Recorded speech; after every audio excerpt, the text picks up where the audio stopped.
Hey everybody, it's Brooke from Mrs. Cog Hill Farm, and I'm down at the old barn. So this is kind of like my junk pile. All the things that I want to keep, but they don't really have a purpose, stay down here. And I may be the only person that knows what's down here. But that's okay, because I'm probably the only person that's going to use it.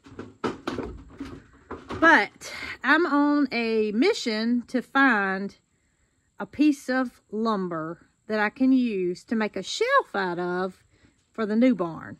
And while this is kind of not something I would want to show on either of our channels, I'm going to show you guys because I want you to know that we are real people that have messes, and in no particular order. So here goes. This is the lean-to area that actually needs to be probably torn down. That is our plan for the future.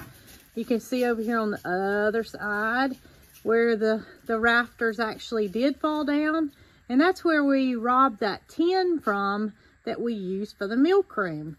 It was already on the ground, so to speak, so we just took it upon ourselves to take that little bit of tin off. But you guys can see here, there is so much that would have to be done here in order to repair this little shed that I've just about come to the conclusion it's not worth it. So I will salvage the materials. There's that tin that I used in the barn all over the top. And then here's the cool part.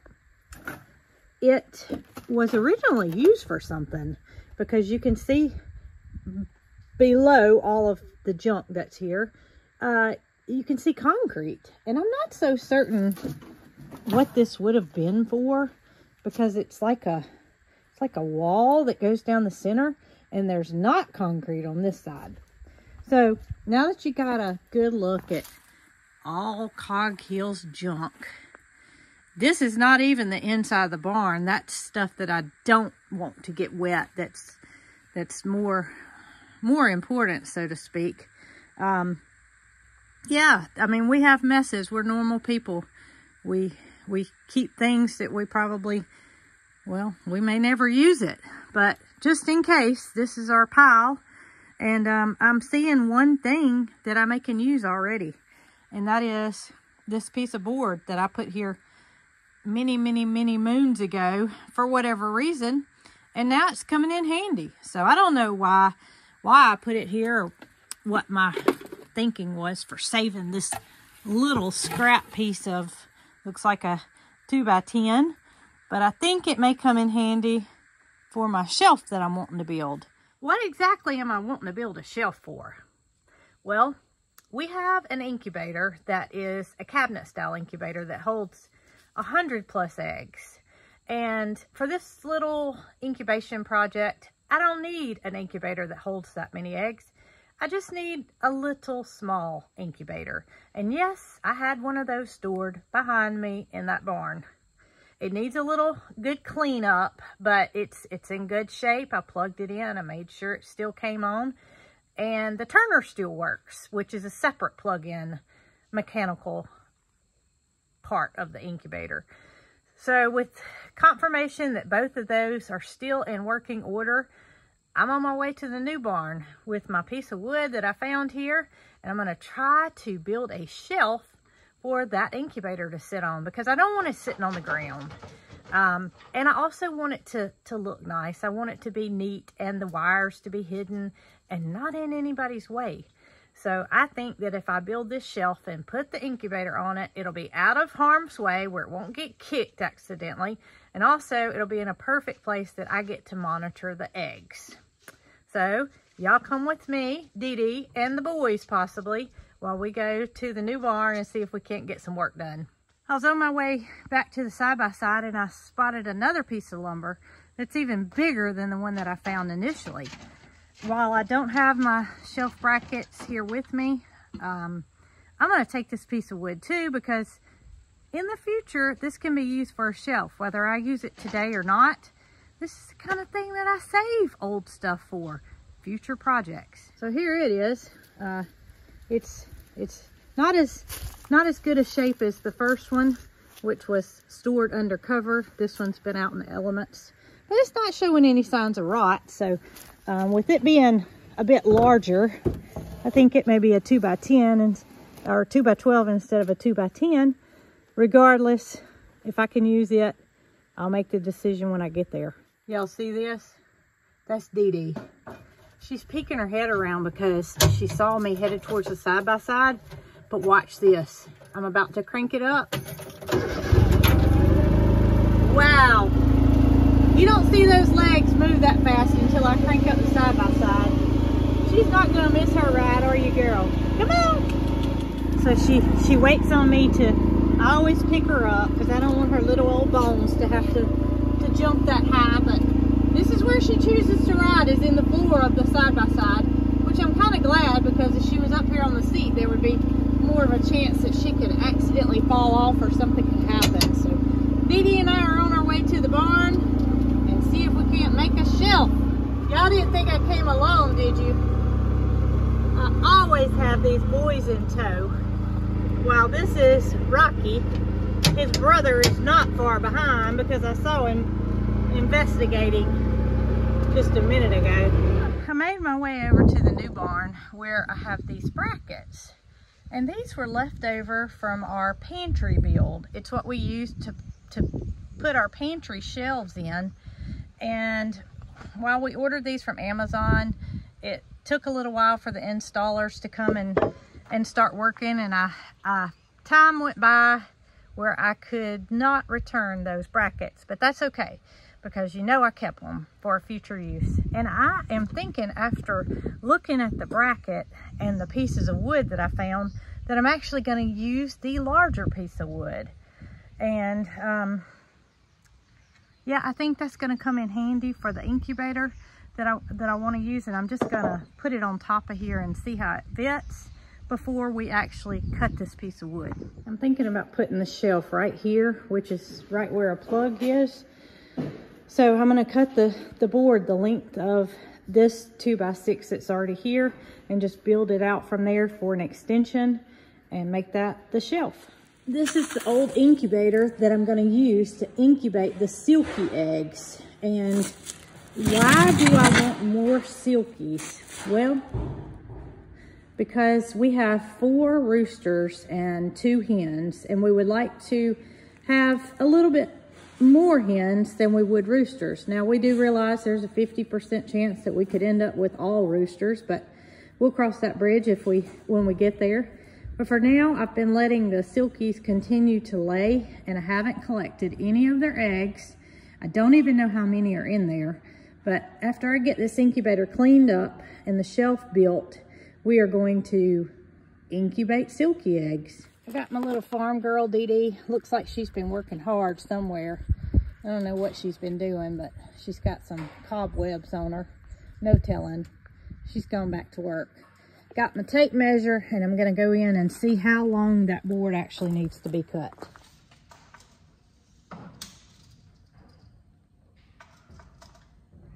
I'm going to go with 43 3/4 for the cut for the board, and see if that won't work.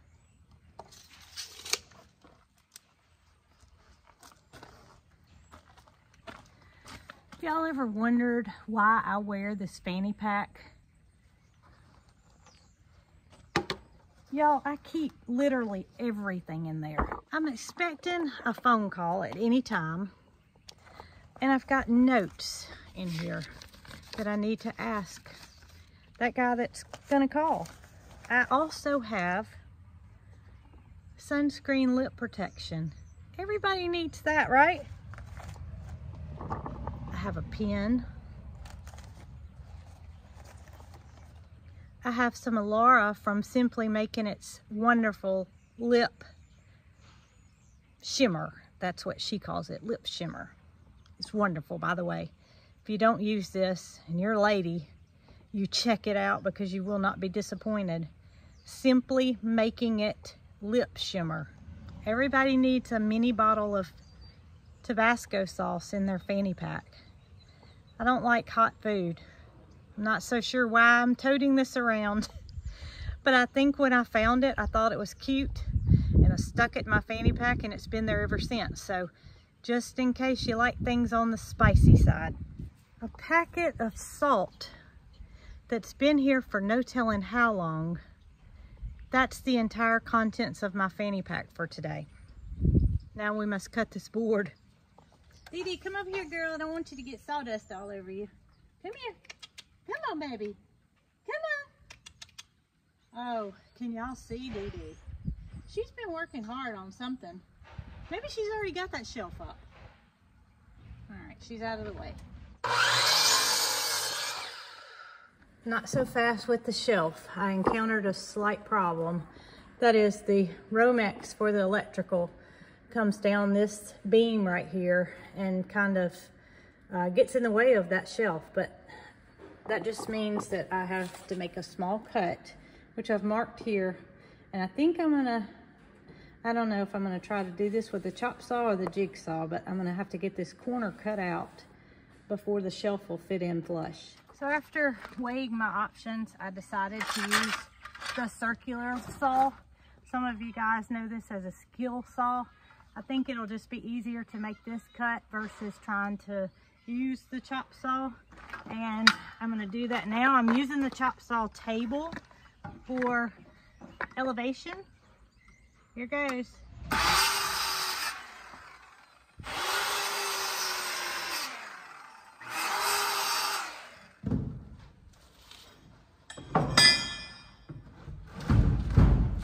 Wow, it's perfect.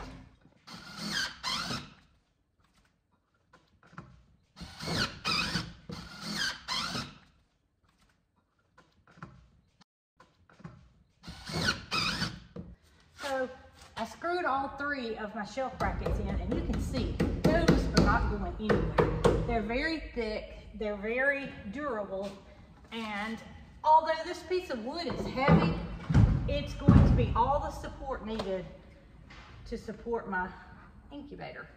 And I'm just gonna, I've got some shorter screws, and I'm gonna screw in from the bottom to anchor the shelf to the brackets. See, these screws are not gonna go all the way through the piece of wood, which would, again, be a bad thing. But look how well that held that down just with 1 screw. Once I get all 3 in there, it's really gonna be very held down. Test the fit. All right, that's not going anywhere. I believe I could sit up there. I'm not gonna. I'm gonna go grab the incubator. As you can see, my incubator's kind of nasty. It's not been used in some time because we've used this big cabinet incubator. But I don't have that many eggs, so we got to get this incubator cleaned up. And in doing so, we're not going to use any chemicals. You can use white vinegar, but that's the extent of the chemicals, and that's not even a chemical. Really, you just want to use water, warm water, and some good old elbow grease, and you can have this thing clean in no time. So that's our next step before we go and see how many eggs we have.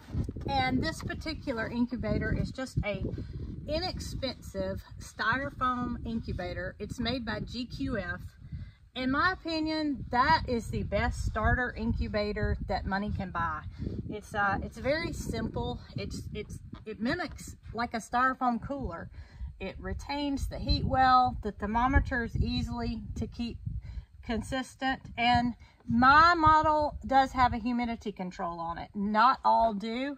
That if you're just getting started and you just want to see some babies hatch, you can go with the least expensive model out there. This is the tray that goes in the bottom, and what that does is when you add the water for the humidity, it sits in here versus a tray that, like in the cabinet style incubator, it's a totally different design. Now we're not going to open the incubator any more than we have to. I'm putting it up at eye level so I can visually see when water needs to be added, and that is not every day. You'll just kind of have to play that by ear and figure out how fast your water empties. It depends on the environment Depends on the temperatures. I mean, in some places you're probably gonna empty out overnight.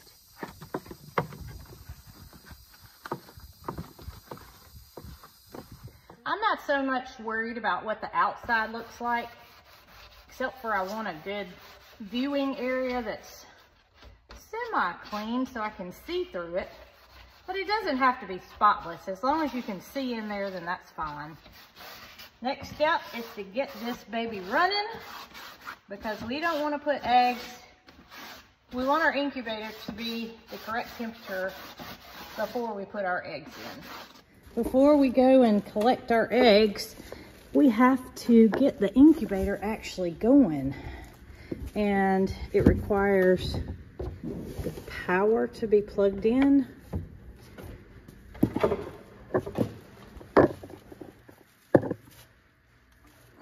That's the incubator. Y'all hear that? Listen.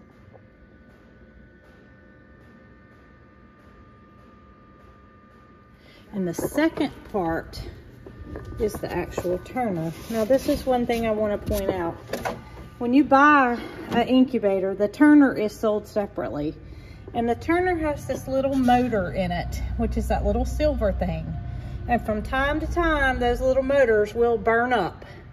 Never had any fire or anything like that, but they just do not turn anymore. So I plug that one up, and you can hear a slight noise when you plug it in to ensure that it's working. But also, I'm going to come back a little bit later and make sure that my tray has actually moved, because you can't physically see the eggs turning. It's such a slow process that you won't know it's moving until you come back, what, 6 to 8 hours later, and they're in a different position than they were earlier. But my point was, if that little tiny motor goes out, don't toss the turner. The turner's still good. You just need to buy a replacement motor that's very inexpensive. And as long as you've still got the old one in there, you can take the old one out, put the new one in the same way the old one came out, and voila, your incubator's as good as new, and you didn't have to buy a new one. We're going to the silky coop. We're gonna see how those girls and guys are doing, and we're also gonna see how many eggs the two hens have laid. Like I said, I haven't been gathering them. I've got a nesting box in there. I know that they've been laying because I've seen eggs. And I may, depending on how many are in there, I may let it accumulate a little bit more and add those to it. But one step at a time, and that is to see how many are actually in there. A silky chicken is not known to be a prolific egg layer. However, they do lay. And not every day do they lay. So, you know, you're probably, if you're getting a silky, you're more than likely you're getting it because it's a beautiful bird that just adds so much charm to your flock versus eggs. But they do lay, and they can be eaten just like any other chicken egg. But we're not eating these, we're hatching them. I hear some silkies. Hello, ladies and gentlemen. How are we all doing today? I hope y'all are doing well, because you're looking mighty beautiful. Oh my goodness, y'all are so pretty. And I see what I'm after. We put a nesting box in here when we moved them. And that was because we knew that these girls, these two girls, were laying. And we wanted them to have a certain area that they knew to come to lay their eggs. And they've done just that. Silkies are not chickens that want to roost up high. They really don't even have the ability to get up high. They're just simply beautiful. And so Jason and I, when we put the nesting box in here, we literally sat it on the floor. And y'all can see the sand that's still in the bottom of the coop that's doing wonderfully, by the way. You can see some feathers in it, but for the most part, it does its job, and that is keeping the bottom clean. But the nesting box being directly on the ground is giving these girls the opportunity to just take a step rather than having to take a leap to lay their eggs. And I see that there are 2 eggs in this box. That one's got some calcification on it. Maybe sand, I'm not sure. But so we have 2 there. Put those 2 in. 3, 4, and then number 5. And it's the dirtiest, but we do not want to wash this egg because that will take the bloom, the protective coating off, which helps it to hatch. 21 days, we hope that we will have some baby silkies all over again. And as I said earlier, depending on how many eggs were in here, I may continue to collect. I've got 5. I was hoping for at least 8 because I've let them go for about 7 days now, which is about the length of time you need to wait. After that, the fertility starts dropping. So 7 days, and these 2 hens have laid 5 eggs. That would be 2 for one and 3 for another, I guess. That's not bad. But this girl right here, she is beautiful. I'm hoping that she's one of the layers. But regardless, we'll be happy with some baby silky chicks. And you can see this girl here, she's checking out the nesting box as I'm gathering eggs. So maybe you laid some of them too, huh, girl? When I got out to the light, I could kind of see a difference in this egg. To me, these 4 look the same, and this one looks a little different. It may just be me, but I'm thinking it may be 4 from one girl and 1 from another. Guess who heard me crank up and come a-running? She waits for her lift. I think she could probably do it herself, but I'm not going to make her do that. Dee Dee, you ready to go incubate some eggs, girl? I'm going to add my water to my incubator. I can already feel how warm it is inside. And I just added to the bottom of the tray. We're going to point our eggs pointed in up. And I'm going to show you guys what the turner looks like now compared to what it looked like when we left. If you remember when we left, all of those yellow parts were flat, and now they're tilted slightly towards us. So that tells me that the turner is actually turning. So we've got our incubator going. I'm gonna look and see where we are at 21 days from now. 21 days from now will be October the 11th. Today's September 20th. You guys stay tuned, and hopefully we have at least 1 chick that will hatch. If 1 chick hatches out of 5, I'll be happy. But, you know, who knows? Maybe all 5 will hatch. I'll be happier then. Stay tuned, because I can't wait to see what these babies, or if these babies, hatch. I hope you guys enjoyed this video. Don't forget to like, subscribe, and comment. Thank you guys so much.